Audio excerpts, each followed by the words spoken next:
The tunnel was open now. I can make it. Shit.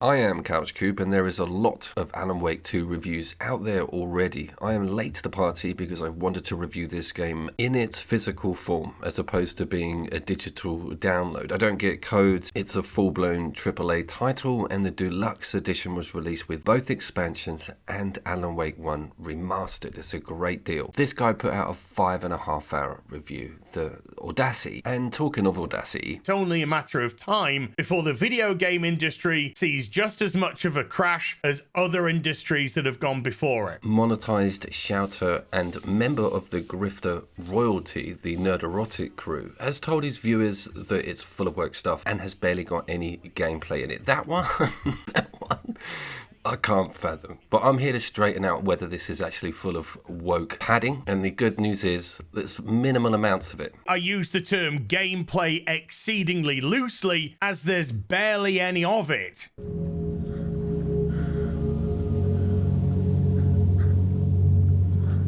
The game opens with you having full control of a completely nude, middle-aged man. Incidentally, I do want to state that this video is a review of the main campaign of Alan Wake 2 without those two expansions. I will be reviewing those standalone before the end of the year, and that also goes for Alan Wake 1 Remastered. I want to get the base game reviewed before Christmas because I feel this is a very strong game for 2024, particularly if you're a fan of this genre.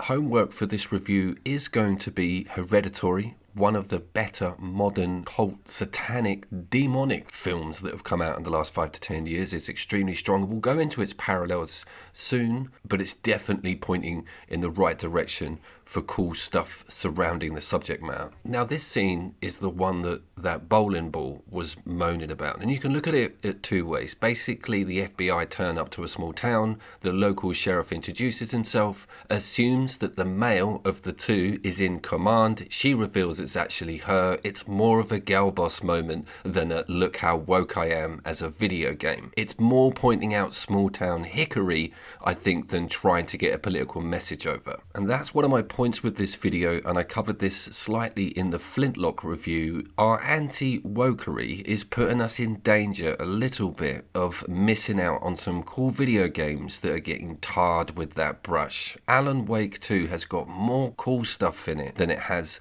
political agenda. If it was constant and distracting, I would be the first person to tell you at this point in the video. What is distracting is the friggin' quality mode. At least pegged 30 frames per second, my god, it is beautiful 4K. All the ray tracing's in, all of those effects. This is one of, if not the best looking third-person horror game out there at the moment. It completely pushes Silent Hill remake out of the water with its graphical fidelity. That is the main reason I wanted to sit down with this game. Someone was drinking beer. The second reason is I really liked Alan Wake 1. It was a very cool third-person action RPG game that had some new mechanics in it that revolved around that torch, and it lent on good writing. A cool Stephen King-like story where it's like a Sutter Kane, reality's taken over. He's writing in real time what's going on. It was not new, but refreshing to see in a video game. Remedy also utilised music in it like I'd never seen before. It rocked my world, and if you've looked at my Control reviews, you'll know how important a turning point that was for me with video games, potentially bridging that gap between art, music and film. It just all came together for me. This transition from getting out of the car into the engine, yeah, there was a few wows.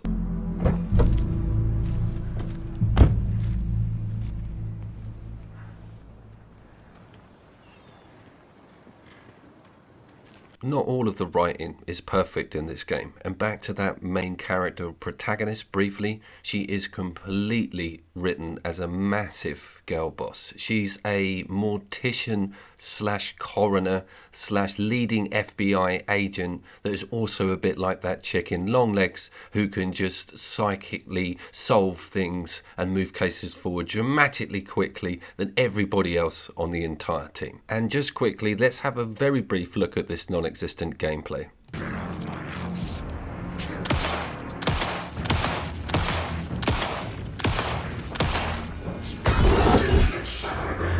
It's also overlapping some of the lore from the Control games, with the Federal Bureau of Control getting a mention right at the start there. Now, just back to the Hereditary homework thing. That film incredibly achieves the difficult task of scaring you without operating past the parameters of reality, meaning that you don't have to stretch your belief or imagination to perceive what is happening on screen to be real. It's really clever how that film manages it. It's barely got any CGI in it. It's so haunting and real feeling. That is something you can't say about the front end of Alan Wake 2. It starts with such good intentions. I'm thinking this is like a gritty crime drama almost, and we're finding really macabre clues, and then it just makes this massive jump to unrealism, which is okay. You then get the message that anything can go down, and the whole we're going to call back up and get some more cops involved never actually happens. It is lent on slightly further down the story, but that one gets you thinking massively that this whole thing has no rules whatsoever, and that's where you lose a bit of enthusiasm for the story, but not much. But it also opens doors into craziness, which we are going to get to. I did also catch it dropping some frames within that forest level, but there's water, there's multiple enemies. Look at this, barely any gameplay going on here.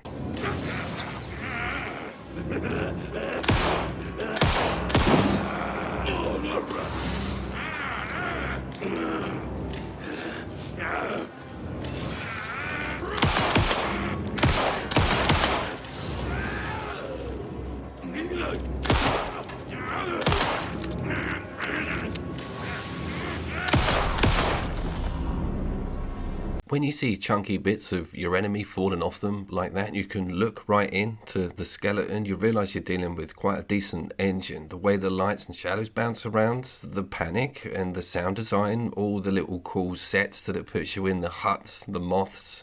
This is not a bad game, and it's very atmospheric. And they kept loads more of that classic base level combat from Alan Wake 1 in, that it's got me thinking I can't wait to fire up that remaster, because those memories are extremely pleasant on an Xbox bloody 360. Talking of Xbox 360, this is the biggest frame drop, but check out the rain, check out all of the movement, the multiple enemies. It can be forgiven.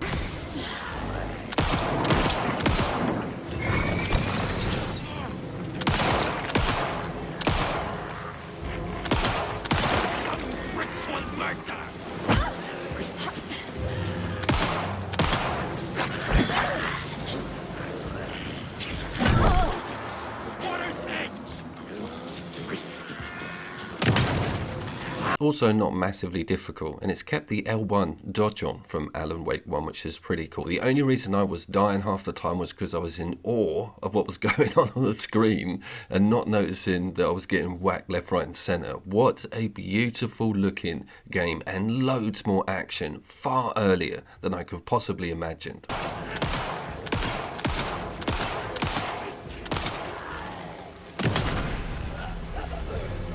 Also want to remind you all, and you probably do know this, that this is the front end of the game and you switch out characters with Alan Wake himself, hence all of that amazing cityscape and metropolis that we will get to in a second. But this section I didn't hate as much. Only thing that pushes me back, and you guys are all aware of this, is Sam Lake's M. Night Shyamalan syndrome, which is so bad in this game. There's not a single frame that man's face isn't in. You just have to let it go after a while. I realise that now. There is also a second phase of homework if you want it, and it's Mandy, Panos's beautiful Nicolas Cage being a nutcase Mandy film, because the pinks and this forest, the way the leaves look, the shadows, all of that strange, again, occult vibe is pushed at you through these colours. It gave me so many reminders of that excellent film. Whilst we're on the subject of references, I will also say there's loads of Twin Peaks in here also, with its spooky, eerie scenes, that deserted beaches and islands, and just how strange a lot of the NPC characters are within the villages and towns. Oh man, imagine if they got David Lynch to guest direct Alan Wake 3. And the man's, 90 now, but that would be a dream come true. And there is essences of that great director in this game. In and amongst this barely any gameplay, in inverted commas, there's an absolutely terrifying wolf scene where two of them just randomly stalk you, come out of nowhere, and insta-kill.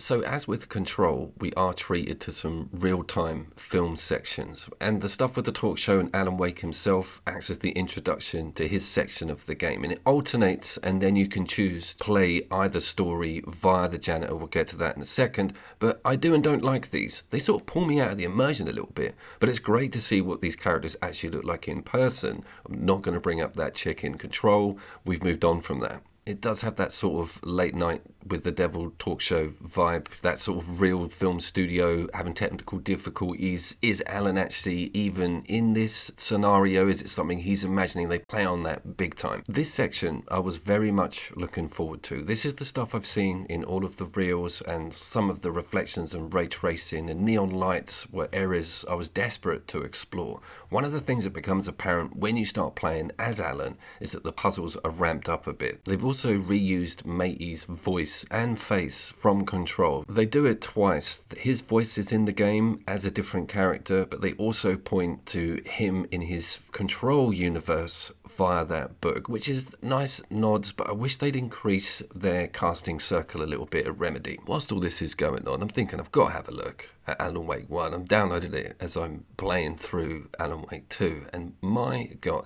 So you soon realise A, the graphical jump, and B, what Alan Wake 2 is actually trying to do with the series. It's pulling it in a whole new narrative, bigger budget, more detailed story, more ambitious, crazy like parallel universe, environment changes. It is Alan Wake 1 turned up to 100.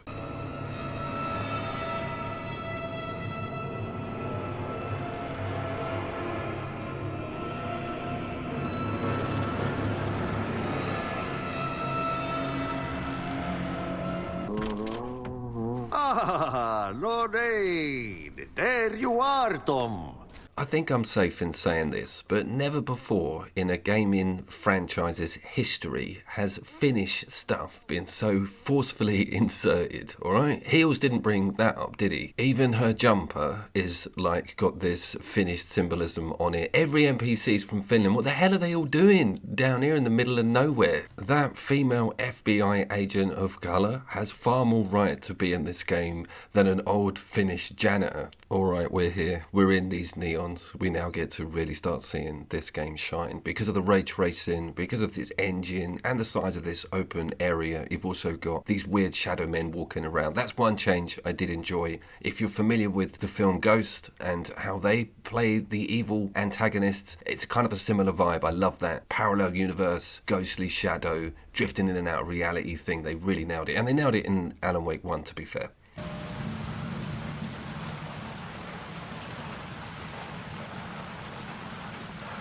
What didn't land too well with me, however, is the introduction of this goddamned lamp. You'll see it poking out of Alan's satchel, and it's a switch system essentially, and they're selling you the idea that you are going through different worlds. We'll get to the script changes in a second, but this lamp switch mechanic is frustrating. It's like carrying something somewhere in a video game to put it in to activate a door, but they've glammed it up to make it look like you're transferring into different universes, but it didn't bode well. I found it well confusing, frustrating. At one point you get 2 layers of lamp. They were trying to stop me. With the gun and flashlight, I could fight back.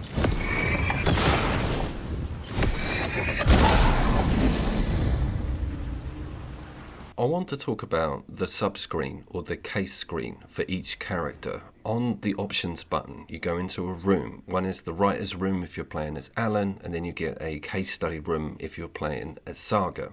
They are interesting because you have clues that you found that you lay down on one of those walls that you see in the classic meme. It is a bit of elimination. There is a process. You do have to read some of the clues and match them up with these yellow cards on screen. It isn't completely layman, but I found it really fun increasing the intrigue on this tree. But once you get to playing as Wake, you actually can change the script of the level itself, and this becomes a bit like putting an outfit on and trying it out within an environment. Things don't work out, so you have to go back, try another outfit. They're like filters to work out how to progress forward. It's not terrible, but it's something to look out for, and it force feeds you the story. You are genuinely having to read information and put things together to work out what the hell went down. When it was first introduced to me, I was like, I'm going to hate this because I don't want to read anything. I don't care about half of these people. I just want to shoot stuff and see some ray tracing. But I ended up getting really enthralled into this story. And that brings me on to what Alan Wake 2 actually is. This nearly bridges the gap between film and game. It is so close. It's something I sit down with, the curtains get drawn, I get in the mood, and I'm like 3 or 4 hours, and I come out, the headphones are off, and I'm like, wow, I went somewhere. This game is pure escapism. No micros, no notifications, no sign in here, no EA app. You are totally offline and completely immersed. That is becoming more and more rare with AAA video games, so I feel it should get an accolade for that. I said the same thing about Star Wars Outlaws. Don't hate me.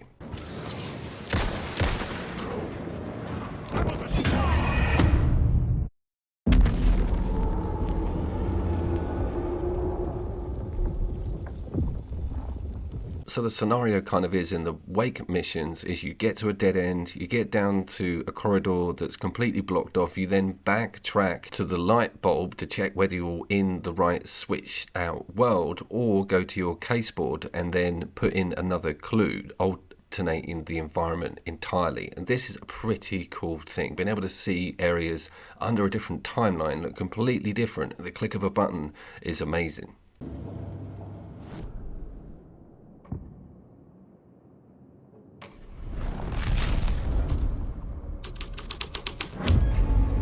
My writing was affecting reality. The 2 pieces of DLC that come with this deluxe edition are Night Springs and the Lake House. The Lake House is very new, and they are not to be gone near until you finish that campaign. Hence the reason they need to be chronologically a little bit later in the year for me to get that content out. But I cannot wait. I want to see new environments, potentially new enemies, and new angles on that awesome story. And it is pretty awesome, to be fair. They have stolen quite a lot from Mouth of Madness, Sutter Kane, John Carpenter, but there's nothing wrong with that because that subject matter is complete Lovecraftian genius. I am also trying really hard to keep you as a viewer in the dark about what's going on or where we're up to in the story, and it is super difficult. There's kind of a mid-tier boss which I've kept away from you guys, and the crazy dialogue between Saga and Sam Lake, his character, some of that is not strong, and I think that you can see the areas that they sought consultancy externally on, if you know what I'm getting at here, and you can see the areas that the Bedrock Remedy staff have worked on, and there's more of the latter than there is previous. The tunnel was open now. I can bend. Shit.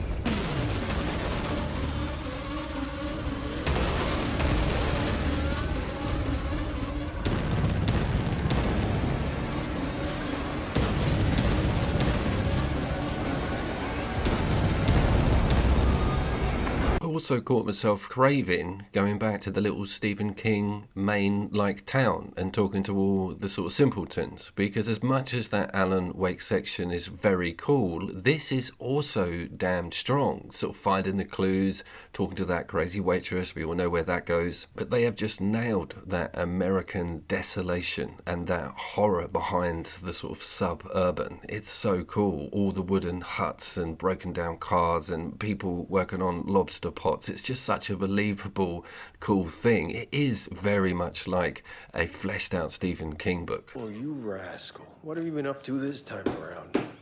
There's only so many times I can keep fixing the same hole. So then that brings us up to Coffee World, and we can't really go much further here. They have an awesome TV advert which is played on the rear projection monitors, just like in Control. Hold on for dear life on the Espresso Express! Oh! Soak in some local history at the Huatari Well, where two serial killers once hid the disemboweled bodies of their murder victims. It's not haunted.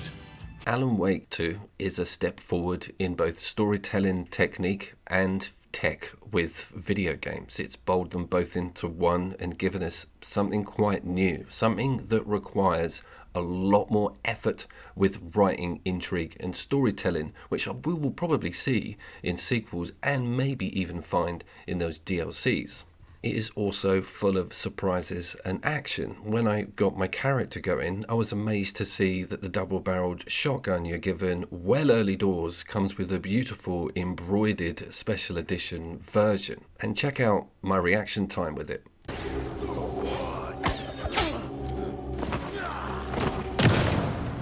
They carry off something else completely flawlessly here. So this is like Nuka-Cola. This is like the coolest, rotten, rundown theme park ever, with like mist and effects. The time of day is absolutely nailed. The dilapidation of all the equipment, even the eerie music. Ilmo said the key is kept in the gift shop safe.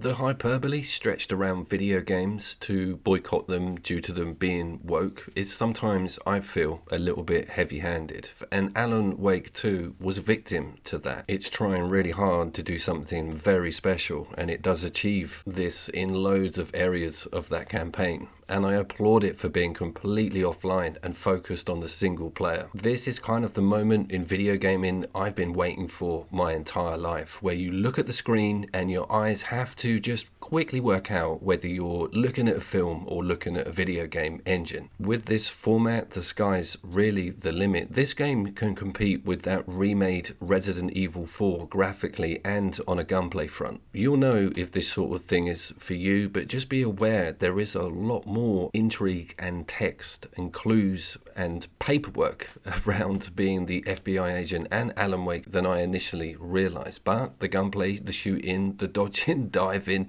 getting out of the way and killing stuff is everywhere.